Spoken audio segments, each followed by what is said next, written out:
Hi, my name is Tony, and this is Every Frame a Painting. Here's a weird question. Have you ever watched a scene and thought,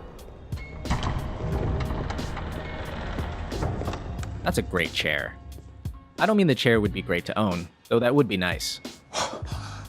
Just that somebody took the time to find the exact right chair for the story, and that attention to detail has paid off in some way. There are 5 different types of chairs in this hotel room. Holy fuck, what are they all doing in here? These are 5 different types of chairs. Get them out of here, man. Because in film, a chair is not just a chair.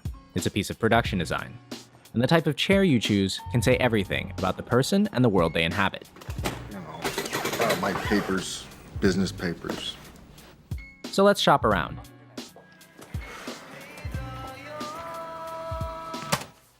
Let's say you've already written a story. What use is something like this to you? Well, the first and most common use of a chair is as an extension of the world. This is how you and I see them every day. We think of them as part of the environment. But an audience can take one look at them and tell whether the world is bright and clean or a little more run down. Whether our characters have very little money or plenty of it. You can't sell leaf tables and no chairs. Chairs, you got a dinette set. No chairs, you got dick. Like all production design, the right chair gives us an entire world to imagine beyond the frame. Ugly little thing. Yet it has a certain appeal. The Lysa Arryn of chairs. And it also offers a very simple way to show power and hierarchy. The head of the monarchy, the captain of the ship, or the ruler of the whole empire. Welcome, young Skywalker. The second, and more unusual use of a chair is as an extension of a particular character. For instance, you might have someone who's weak and insecure. I have so arranged that he will always be looking up at you. You looking down at him. Very good. Who tries to keep other people down. And yet his plans are always challenged and he can never be on top. Very interesting. Very interesting. You like it? In other words, a chair can represent the psychology of a person. If they're vain, if they lack inhibition, or if they really like joysticks. And if you consider animation, you can push this even further by drawing chairs that resemble the character. Notice here how Carl's square head is similar to his chair, while Ellie's round head and ears resemble hers. After she dies, Carl keeps her chair nearby, so that every time we see it, we're reminded of how much he loved her. But the third option is probably the most widely applicable. A chair can be the extension of a situation. You believe that story? You believe that?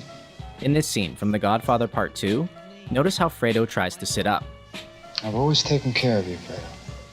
Taking care of me? But his chair won't let him. You're my kid brother and you take care of me? And the more he fidgets, the more powerless he looks. There was something about that chair that worked so great for the scene because he kept saying, you know, I'm your older brother and stuff like that. And the chair just kind of made him be so limp and springy and kind of just worked great. The great thing about chairs is that they change the posture of the actors. Some chairs don't let them get comfortable at all. Others let them get too comfortable. Hello, Bernie. Hello, Tom. What's the rumpus? And others encourage them to be a little Blofeld. theatrical. None of these uses are mutually exclusive. In fact, the most fun happens when you start with one thing and end up with something else. In this scene from Playtime, listen to the sound the chair makes. It's a simple joke, but a few minutes later, that joke gets extended with 2 people and 2 chairs.